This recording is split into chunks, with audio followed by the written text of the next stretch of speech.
Back. Thank you very much. The European Union is begging the United States for help.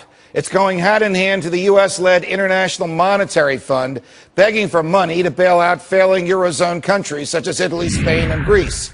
The IMF provides funding. The American taxpayer will pay the price, since almost one-third of the IMF's budget comes from the U.S. Our next guest, who knows what he's talking about, says paying into a European bailout contributes to the destruction of democracy and freedom. And he says Europe must be allowed to fail. We welcome Nigel Farage, the outspoken member of the European Parliament of Freedom Watch. Mr. Farage, it's a pleasure. Welcome here. Thank you very much. Good afternoon to you. So let me get this straight. Greece, Italy, Portugal, Ireland, Spain are bankrupt or on the verge of bankruptcy. They want to look to the International Monetary Fund, one-third of whose coffers are filled by the United States government. The United States government is nearly $16 trillion itself in debt. What kind of sense does that make? Well, I'm pleased we're having this debate because I've been amazed over the last few weeks.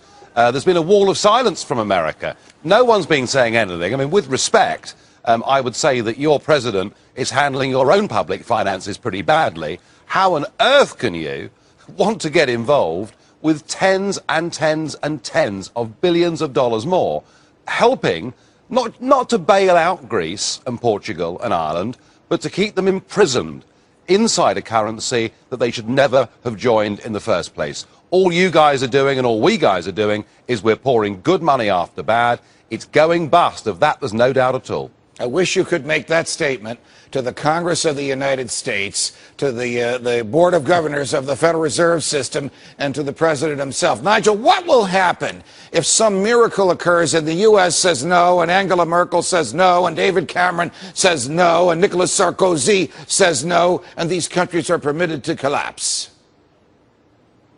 Well, I can't see the IMF saying no, because whilst it's based in Washington, you guys have turned a blind eye to the fact that the last guy, Dominique Strauss-Kahn, was a French bureaucrat who supported the euro. We've now got Christine Lagarde in charge, another French bureaucrat who supports the euro. So the IMF in Washington has been hijacked.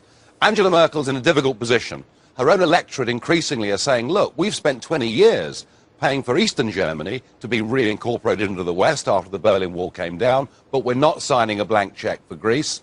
And Cameron, well, frankly, he's got no backbone or frankly, no spine at all. So we're inching towards the next bailout. But there is a danger that at some point in time, the markets will just overwhelm this thing. And it won't matter whether the bailout fund is 1 trillion or 2 trillion or 3 trillion. Events will just become too big for it.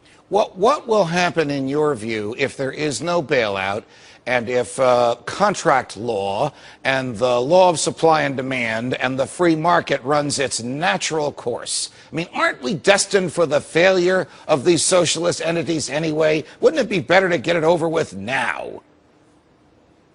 Well, I couldn't agree more. Let's take the pain. I mean, look, back in 2008, when these big banking crises hit, and much of it because of the stupidity of what American and European politicians did with the banks. But think about Iceland. Iceland just simply could not muster the reserves or the political will to bail out the banks. They let the banks go bankrupt. The Icelandic currency fell by 80%. Interest rates went to 20%. You know, it wasn't just the volcanic ash that year that made things look grim in Iceland.